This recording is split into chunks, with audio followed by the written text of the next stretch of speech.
नमस्कार, capital TV Uttar Pradesh देख रहे हैं आप। मैं हूं आपके साथ आरजू दुबे। यूपी सरकार की तरफ से मदरसों का सर्वे करने का आदेश दिया गया, जिस पर यूपी मदरसा बोर्ड के डॉक्टर जावेद अहमद ने कुछ ऐसा बयान दिया जिसको सुनकर जिहादी गैंग पगला जाएगा। आखिर ऐसा क्या कह दिया जावेद अहमद ने, जानने के लिए देखिए हमारी ये रिपोर्ट।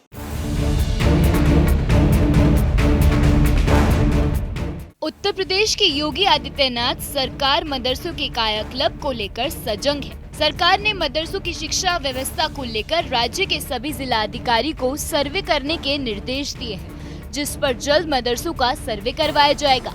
लेकिन अब इस मामले पर राजनीति भी शुरू हो गई है और विपक्ष लगातार केंद्र की मोदी और प्रदेश की योगी सरकार को घेरने का काम कर रही है। वहीं इस मामले में मुसलमानों का कुछ और ही सोचना है। इस मामले को लेकर जब हमने यूपी मदरसा बोर्ड के चेयरमैन इफ्तिखार जावेद अहमद से बात की तो उन्होंने कहा कि इस सरकार में पहली बार मदरसों के बारे में सोचा जा रहा है, ताकि मदरसों के बच्चों के एक हाथ में कुरान और दूसरे हाथ में कंप्यूटर हो।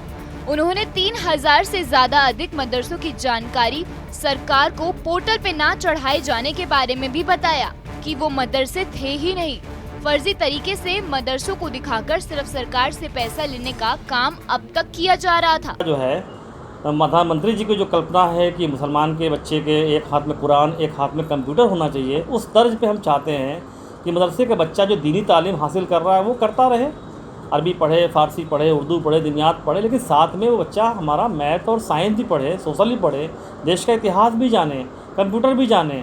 तो हम लोगों के बच्चे जो जैसे जानते हैं या मैनेजमेंट के लोग बच्चे जैसे जानते हैं, वैसे ही जो है जो गरीब कमज़ोर घर का बच्चा है वो भी उसी रूप में अपनी शिक्षा हासिल कर सके, ताकि देश और दुनिया के मुख्य धारा में। जावेद यही नहीं रुके, आगे कहा कि इन फर्जी मदरसों के संचालकों के घर में कहीं डॉक्टर तो कहीं इंजीनियर बन रहे हैं, लेकिन इसमें से कोई भी अपने बच्चों को मदरसों में तालीम देने के लिए दाखिला नहीं दिलवाता, बल्कि उन्हें इंग्लिश मीडियम में पढ़ाता है। वास्तविकता में आज से पहले कभी भी मदरसे में पढ़ने वाले बच्चों के लिए सोचा ही नहीं गया है।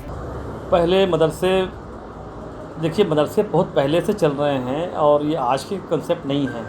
मदरसे कंसेप्ट बहुत अच्छा है और आज़ादी की लड़ाई से लेकर तमाम मौके मदरसे अपना रोल निभाया है। लेकिन इधर के दिनों में मदरसे एक अजीब ज़रिया बन गए हैं लोगों के, किस तरीके से उनको उनके बच्चों को केवल अपने बच्चों को इंग्लिश मीडियम पढ़ाना, मदरसे के बच्चों इस तरह छोड़ देना। तो और बहुत सारे मदरसे जो मान्यता करा करके काम न करना, कुछ बगैर काम के ही मान्यता करा लेना।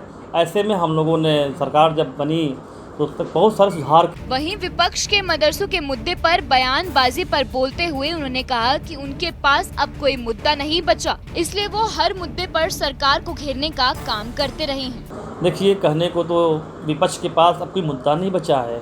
जिस तरीके से भारतीय जनता पार्टी की सरकार आने के बाद माननीय प्रधानमंत्री जी ने सबका साथ सबका विकास की भावना से काम शुरू किया, उसके बाद जो लोग भारतीय जनता पार्टी का खौफ दिखा करके लंबे समय से मुसलमानों को वोट बैंक की राजनीति के तहत काम लेते थे, उनको भाजपा का डर दिखाते थे, सरकार बनने के बाद सब कुछ आईना की तरह साफ़ हो गया।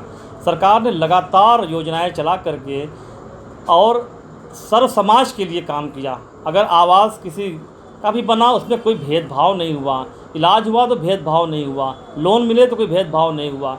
हम इस दावे के साथ कह सकते हैं कि जितनी आबादी मुसलमानों की है उस हिसाब से योजनाओं का लाभ मुसलमानों ने ज़्यादा उठाया है, हो रही हैं। कोविड में लोगों ने देख लिया कि सारी पार्टियां घर के अंदर बैठी हुई थी, भाजपा के कार्यकर्ता काम कर रहे थे। राशन लंबे समय से क्या बांटवारा करके राशन लोगों को मिला, क्या धर्म के आधार पर राशन लोगों को मिला? अब तो ये सब चीज़ें खुल के सामने आ रही हैं कि जिनका आप डर दिखाते थे उन्होंने तमाम बजट बढ़ा दिए, मदरसों के बजट बढ़ाए गए इस सरकार में। लेकिन जो गड़बड़ियां करके काम करना चाहते हैं उनका इस सरकार में कोई गुजारा नहीं, गड़बड़ी करने वालों को बख्शा।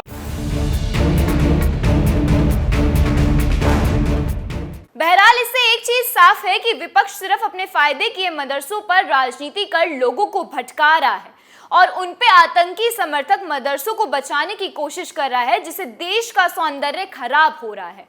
फिलहाल के लिए इस खबर में बस इतना ही। जुड़े रहिए कैपिटल टीवी उत्तर प्रदेश के साथ। नमस्कार।